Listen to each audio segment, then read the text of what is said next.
ఈరోజు ఓరు బంజారా 2026 సంవత్సరము మరి తీజ్ పండుగ సందర్భంగా మన బంజారాలకు అందరికీ కూడా పండుగ శుభాకాంక్షలు తెలియజేస్తూ మరి సీతారామ నాయక్ గారు మరి మన తెలంగాణ ఉద్యమ నాయకుడు మాజీ ఎంపీ గారికి జన్మదిన శుభాకాంక్షలు తెలియజేస్తూ ఈ తీజ్ పండుగను గోధుమ మొలకల పండుగను మరి రాష్ట్ర ప్రభుత్వ పండుగ గుర్తించి మరి మా బంజారాల ఆత్మగౌరవాన్ని కాపాడాలని చెప్పి మరి గౌరవ ముఖ్యమంత్రి గారికి సాంఘిక సంక్షేమ శాఖ మంత్రికి చీఫ్ మినిస్టర్ గారికి మరి ప్రొఫెసర్ నాయక్ గారి నాయకత్వంలో అందరం కూడా సీతారామ నాయక్ గారి నాయకత్వంలో అందరం కూడా వెళ్ళి కలిసి ఇది రాష్ట్ర ప్రభుత్వ పండుగగా గుర్తించే విధంగా మేము పోరాటం చేస్తామని చెప్పి ఈ సందర్భంగా తెలియజేస్తూ అది సాధించే వరకు కూడా మేము విశ్రమించబోమని చెప్పి కూడా మీ అందరికి తెలియజేస్తూ ఉన్నాను.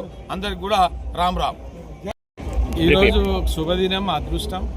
జనరల్గా తీజ్ పండుగ తండాలలో తీజ్ సందడి ఉంది, జరుగుతూ ఉంది. కానీ ఒక రాష్ట్ర judiciary statutory body commission, schedule tribe commission ఇక్కడికి రావడం మా అదృష్టంగా భావిస్తూ ఉన్నాం.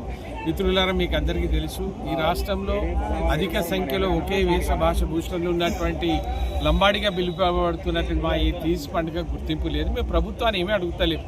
దయచేసి ఇది అంతరించే ప్రమాదం ఉంది. ఆధునిక పట్టణీకరణ వ్యవస్థ లోపల ఈ తీజ్ ఏందో తెలిసే పరిస్థితి లేదు. కనుక ఈ తీజ్ని మీరు ఇప్పుడు ఉండేటువంటి గిరిజన పండుగల జాబితాలో, రాష్ట్ర పండుగల జాబితాలో తీజ్ పండుగను ఎందుకు గుర్తించారు అనేది మాదొక ప్రశ్న. కూడా ఇంకో విన్నపం కూడా చేస్తున్నాం. కనుక మా చైర్మన్ ఉన్నారు, ఆయన మాకు భరోసా ఇచ్చారు. వారికి హృదయపూర్వకంగా ధన్యవాదాలు తెలియజేస్తూ నేను కూడా ఈ తీజ్ పండుగ అధికారికంగా ప్రకటించేదాకా వదిలిపెట్టేదంటే అది అధికారం రావాలి. ఎందుకంటే అంతరించకూడదు. వచ్చే జనరేషన్కి ఈ పండుగ మహత్యం ఏందో తెలియాలి కదా.